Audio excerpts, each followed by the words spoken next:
Alessandra Benedetti, Corbus via Getty Images. Former Italian Prime Minister and leader of Forza Italia party Silvio Berlusconi attends the debate show Porta a Porta at RAI's broadcasting studios. There's a key moment coming up in Italian politics that could have repercussions for the entire European Union. Div greater than Div.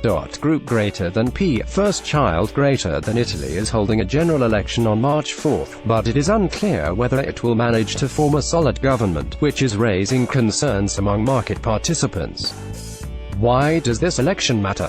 Italy has been under the caretaker leadership of Paolo Gentiloni since December of 2016, when Matteo Renzi resigned from the position after his proposals to reform the Italian Senate were not approved in a referendum.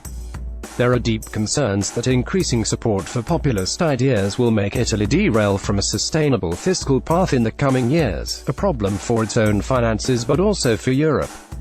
The election signals the return of serious political risk to the euro area's third-largest economy, which has a debt stock of around €2.3 trillion, $2.77 trillion, by our estimate, 133% of gross domestic product (GDP) in 2017, and over 20% of the euro area total. Peter Soretti, analyst at the Economist Intelligence Unit, told CNBC via email.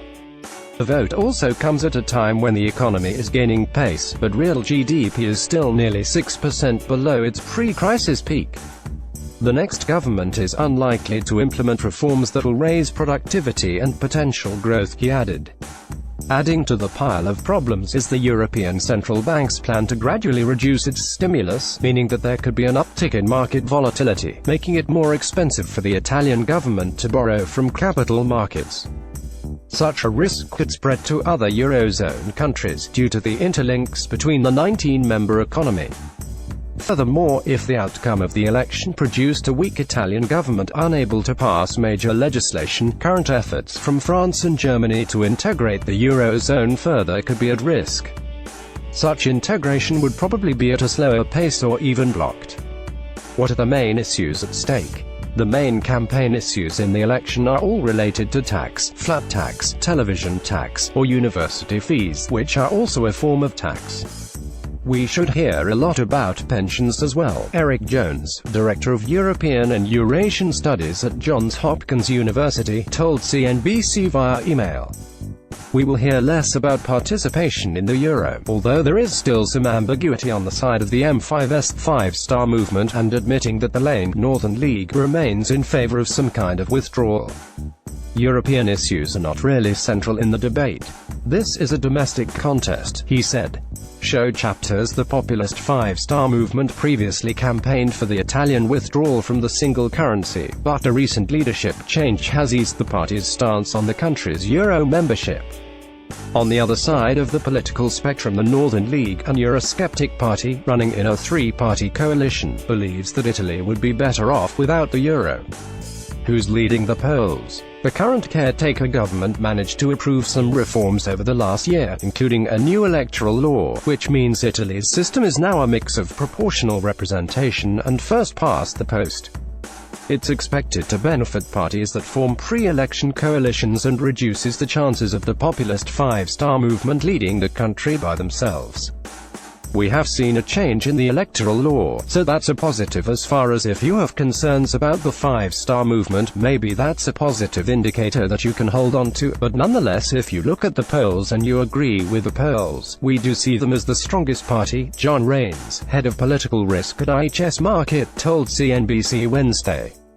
Alessia Pierdomenico, Bloomberg, Getty Images. According to polling agency Termometro Politico, which released a poll on January 11, the five-star movement is the most likely to win the upcoming election, with 29% of the vote, followed by Renzi's Democratic Party with 24% of the support and former Prime Minister Silvio Berlusconi's Forza Italia with 15.3%.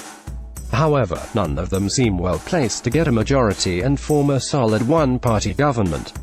Our baseline forecast is that the election will yield a hung parliament. The centre-right will be the largest coalition and the five-star movement will be the largest party, but no formation will win an outright majority, Soretti from the EIU told CNBC, adding that Berlusconi's party will be a key player in any workable coalition. Berlusconi's Conservative Party is running in this election with two coalition partners, the Eurosceptic Northern League and the far-right Brothers of Italy party. However, the media mogul cannot become prime minister once again, as he is currently barred from public office. Nonetheless, his influence in the election cannot be discarded. According to Francesco Filia, chief executive officer at Fastnara Capital, Berlusconi has always been very popular in Italy in the last 20 years and more. His approval ratings have always been very strong, and I wouldn't be surprised if this was another hat-trick from him this time around again. Berlusconi has previously won 3 elections. Government formation talks will be difficult but should eventually yield an unstable, left-right government centered on the Democratic Party and Forza Italia. The administration will be weak, and we do not expect it to pass any major structural reforms, Serretti warned.